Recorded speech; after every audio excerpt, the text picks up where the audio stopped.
1 Reis, capítulo 15. No 18º ano do rei Jeroboão, filho de Nebate, Abias começou a reinar sobre Judá. 3 anos reinou em Jerusalém. Era o nome de sua mãe Maaca, filha de Absalão. Andou em todos os pecados que seu pai havia cometido antes dele, e seu coração não foi perfeito para com o Senhor, seu Deus, como o coração de Davi, seu pai. Mas, por amor de Davi, o Senhor, seu Deus, lhe deu uma lâmpada em Jerusalém, levantando a seu filho depois dele e dando estabilidade a Jerusalém. Porquanto Davi fez o que era reto perante o Senhor e não se desviou de tudo quanto lhe ordenara, em todos os dias da sua vida, senão no caso de Urias, o heteu. Houve guerra entre Roboão e Jeroboão todos os dias da sua vida. Quanto aos mais atos de Abias e a tudo quanto fez, porventura não estão escritos no livro da história dos reis de Judá? Também houve guerra entre Abias e Jeroboão. Abias descansou com seus pais, e o sepultaram na cidade de Davi, e Asa, seu filho, reinou em seu lugar. No 20º ano de Jeroboão, rei de Israel, começou Asa a reinar sobre Judá. 41 anos reinou em Jerusalém. Era o nome de sua mãe, Maaca, filha de Absalão. Asa fez o que era reto perante o Senhor, como Davi, seu pai, porque tirou da terra os prostitutos cultuais e removeu todos os ídolos que seus pais fizeram. E até a Maaca, sua mãe, depôs da dignidade de rainha-mãe, porquanto ela havia feito ao poste ídolo uma abominável imagem, pois Asa destruiu essa imagem e a queimou no vale de Cedrom. Os altos, porém, não foram tirados. Todavia, o coração de Asa foi, todos os seus dias, totalmente do Senhor. Trouxe à casa do Senhor as coisas consagradas por seu pai e as coisas que ele mesmo consagrara, prata, ouro e objetos de utilidade.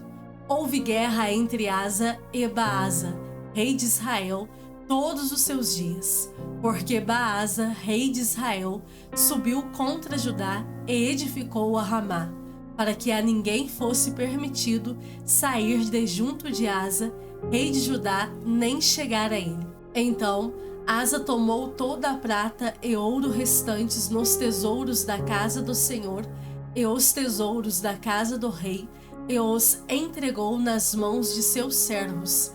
E o rei Asa os enviou a Ben-Hadad, filho de Tabrimon, filho de Ezion, rei da Síria, e que habitava em Damasco, dizendo: haja aliança entre mim e ti, como houve entre meu pai e teu pai.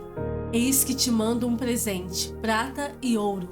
Vai e anula a tua aliança com Baasa, rei de Israel, para que se retire de mim. Ben-Hadad deu ouvidos ao rei Asa e enviou os capitães dos seus exércitos contra as cidades de Israel. E feriu a Ijon, a Dan, a Abel-Bet-Maaca e todo o distrito de Quinerete, com toda a terra de Naphtali. Ouvindo isso, Baasa deixou de edificar a Ramá e ficou em Tirza. Então o rei Asa fez apregoar por toda a região de Judá que todos, sem exceção, trouxessem as pedras de Ramá e a sua madeira, com que Baasa a edificara.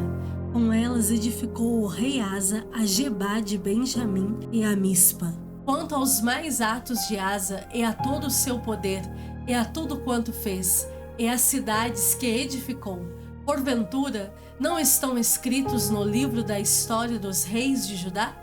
Porém, no tempo da sua velhice, padeceu dos pés.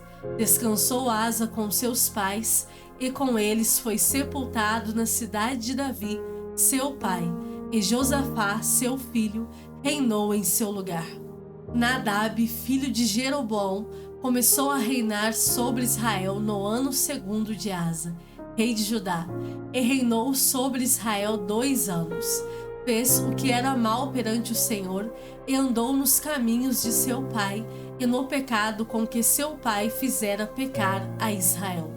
Conspirou contra ele Baasa, filho de Aias, da casa de Issacar, e o feriu em Gibeton, que era dos filisteus, quando Nadab e todo Israel cercavam Gibeton. Baasa, no ano 3º de Asa, rei de Judá, matou a Nadab e passou a reinar em seu lugar.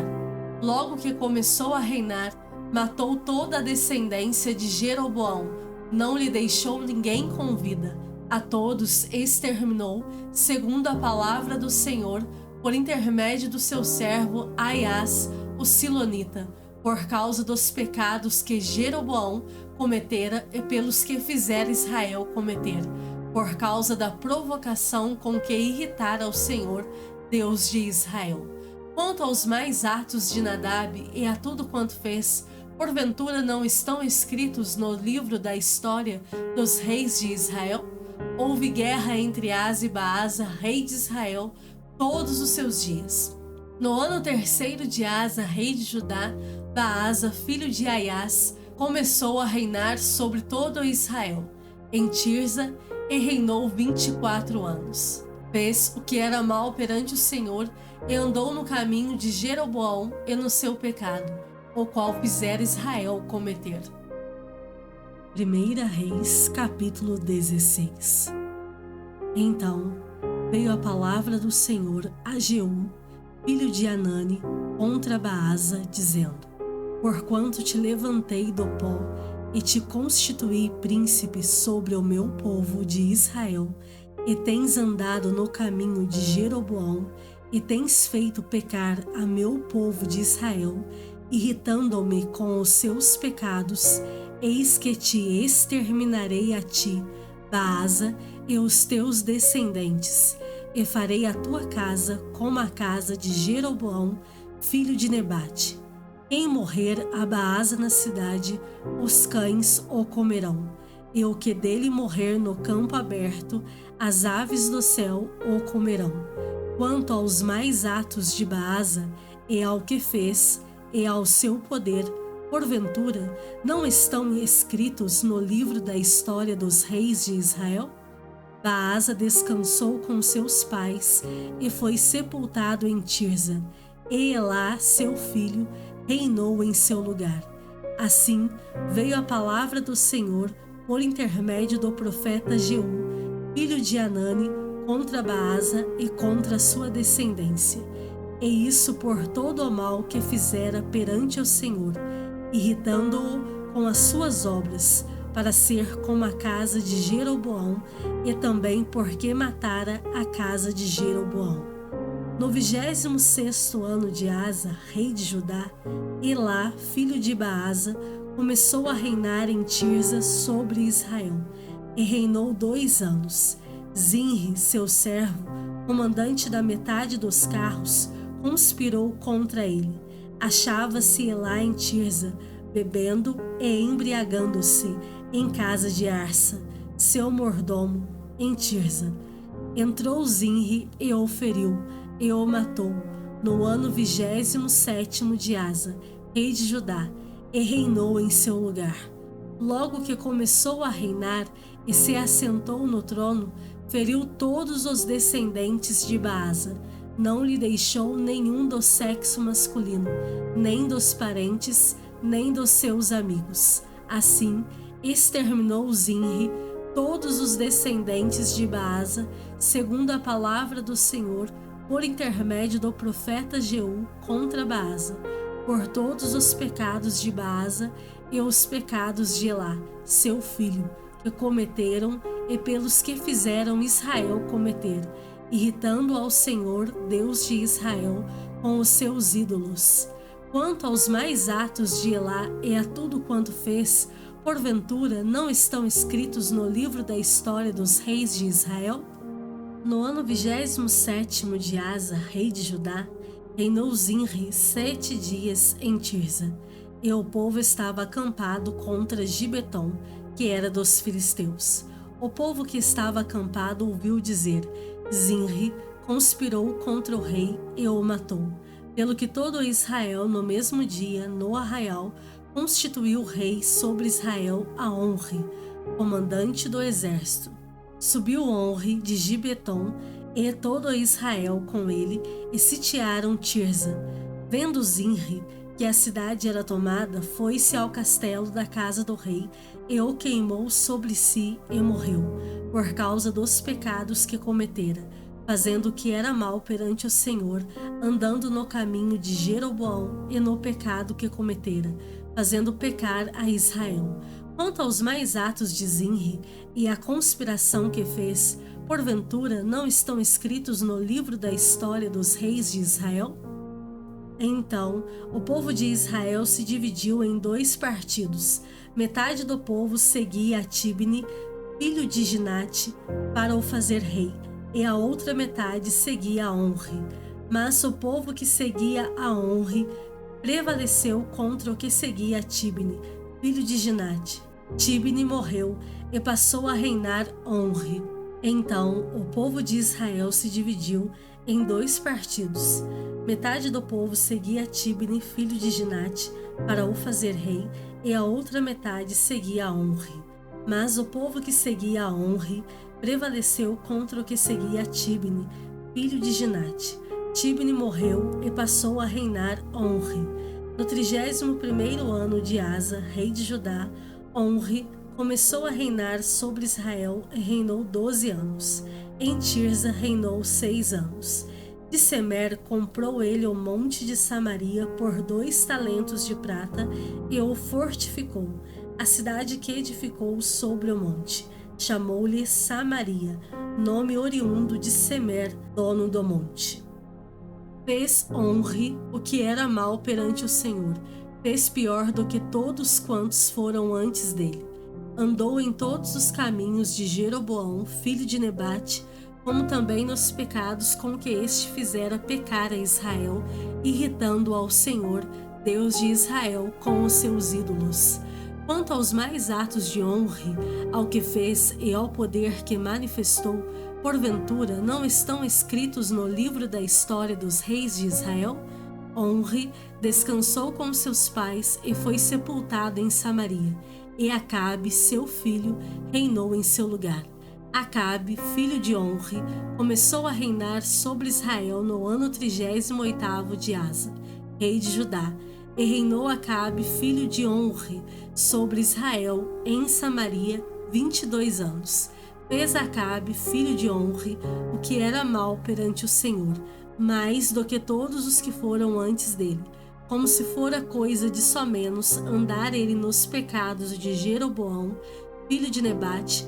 Tomou por mulher a Jezabel, filha de Etibaal, rei dos Sidônios, e foi e serviu a Baal e o adorou.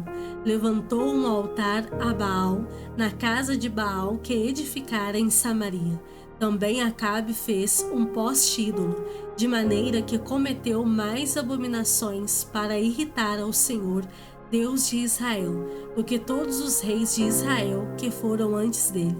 Em seus dias, Iel, o Betelita, edificou a Jericó. Quando lhe lançou os fundamentos, morreu-lhe Abirão, seu primogênito. Quando lhe pôs as portas, morreu Segube, seu último, segundo a palavra do Senhor que falara por intermédio de Josué, filho de Nun. Provérbios, capítulo 7. Filho meu, guarda as minhas palavras e conserva dentro de ti os meus mandamentos. Guarda os meus mandamentos e vive, e a minha lei como a menina dos teus olhos. Ata-os aos dedos, escreve-os na tábua do teu coração.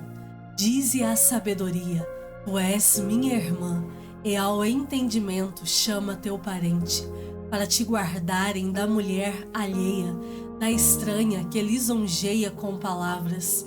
Porque da janela da minha casa, por minhas grades, olhando eu, vi entre os simples, descobri entre os jovens um que era carecente de juízo. que ia e vinha pela rua junto à esquina da mulher estranha e seguia o caminho da sua casa. À tarde do dia, no crepúsculo, na escuridão da noite, nas trevas, eis que a mulher lhe sai ao encontro, com vestes de prostituta e astuta de coração. É apaixonada e inquieta, cujos pés não param em casa. Ora está nas ruas, ora nas praças, espreitando por todos os cantos. Aproximou-se dele e o beijou, e de cara impudente lhe diz: sacrifícios pacíficos tinha eu de oferecer, paguei hoje os meus votos. Por isso, saí ao teu encontro a buscar-te e te achei. Já cobri de colchas a minha cama, de linho fino do Egito de várias cores. Já perfumei o meu leito com mirra, aloés e cinamomo. Vem, embriaguemo-nos com as delícias do amor. Até pela manhã, gozemos, amores, porque o meu marido não está em casa. Saiu de viagem para longe. Levou consigo um saquetel de dinheiro. Só por volta da lua cheia ele tornará para casa. Seduziu-o com as suas muitas palavras, com as lisonjas dos seus lábios o arrastou. E ele num instante a segue, como o boi que vai ao matadouro, como o servo que corre para a rede, até que a flecha lhe atravesse o coração, como a ave que se apressa para o laço, sem saber que isto lhe custará a vida. Agora, pois, filho, dá-me ouvidos e se atento às palavras da minha boca. Não se desvie o teu coração para os caminhos dela, e não andes perdido nas suas veredas, porque a muitos feriu e derribou, e são muitos os que por ela foram mortos. A sua casa é caminho para a sepultura, e desce para as câmaras da morte. Hebreus capítulo 9.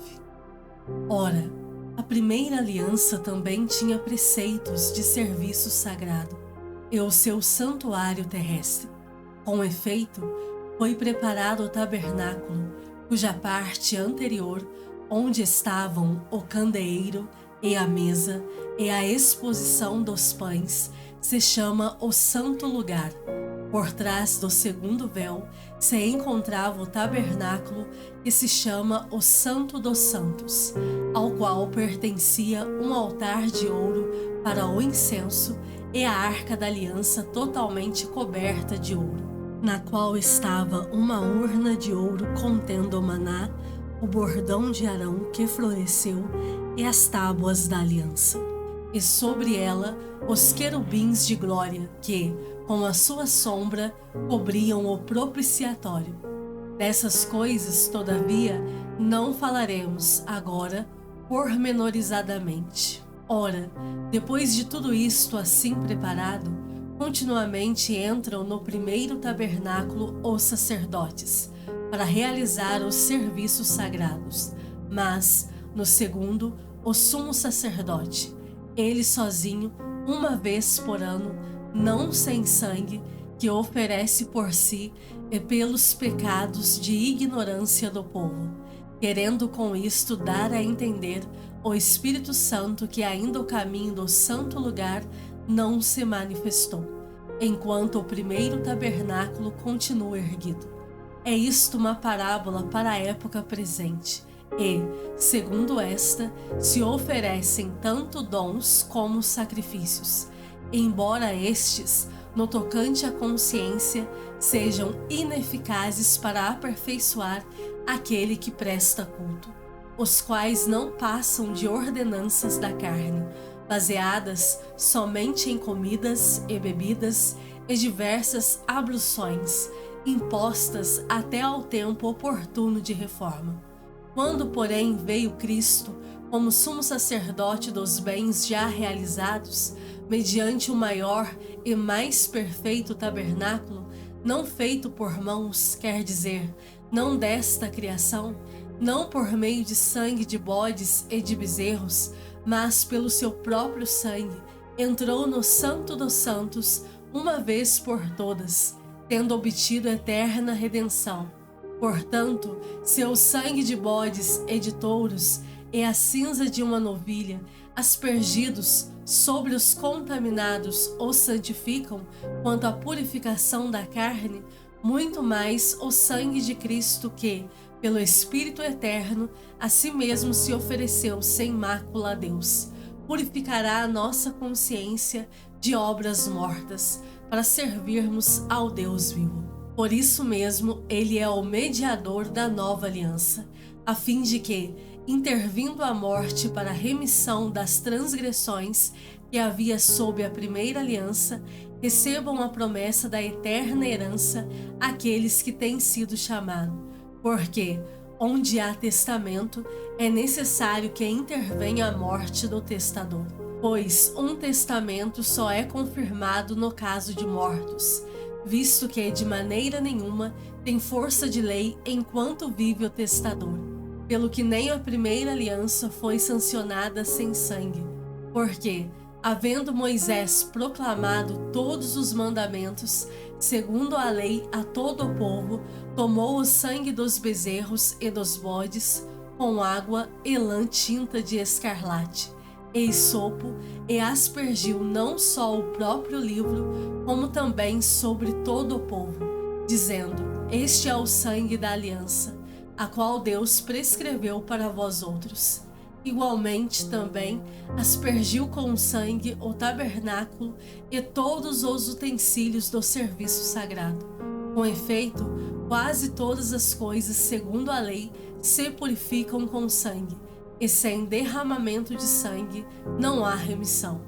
Era necessário, portanto, que as figuras das coisas que se acham nos céus se purificassem com tais sacrifícios, mas as próprias coisas celestiais com sacrifícios a eles superiores. Porque Cristo não entrou em santuário feito por mãos, figura do verdadeiro, porém no mesmo céu, para comparecer agora por nós diante de Deus, nem ainda para se oferecer a si mesmo muitas vezes, como o sumo sacerdote cada ano entra no Santo dos Santos com sangue alheio. Ora, neste caso, seria necessário que ele tivesse sofrido muitas vezes desde a fundação do mundo. Agora, porém, ao se cumprirem os tempos, se manifestou uma vez por todas para aniquilar pelo sacrifício de si mesmo o pecado. E, assim como aos homens está ordenado morrerem uma só vez, vindo depois disto o juízo, assim também Cristo, tendo se oferecido uma vez para sempre, para tirar os pecados de muitos, aparecerá segunda vez, sem pecado, aos que o aguardam para a salvação. Hebreus capítulo 10.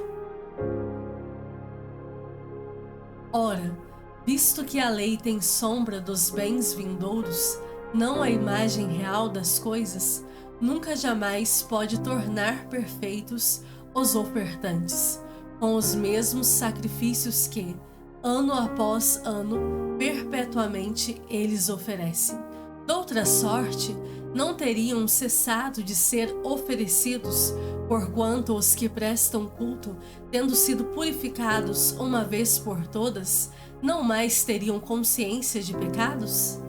Entretanto, nesses sacrifícios, faz-se recordação de pecados todos os anos, porque é impossível que o sangue de touros e de bodes remova pecados. Por isso, ao entrar no mundo diz: sacrifício e oferta não quiseste, antes um corpo me formaste. Não te deleitaste com holocaustos e ofertas pelo pecado. Então eu disse: eis aqui estou, no rolo do livro está escrito a meu respeito, para fazer, ó Deus, a tua vontade. Depois de dizer, como acima, sacrifícios e ofertas não quiseste, nem holocaustos e oblações pelo pecado, nem com isto te deleitaste, coisas que se oferecem segundo a lei, então acrescentou: Eis aqui estou para fazer, ó Deus, a tua vontade. Remove o primeiro para estabelecer o segundo. Nessa vontade é que temos sido santificados, mediante a oferta do corpo de Jesus Cristo, uma vez por todas. Ora, todo sacerdote se apresenta dia após dia a exercer o serviço sagrado e a oferecer muitas vezes os mesmos sacrifícios, que nunca, jamais podem remover pecados.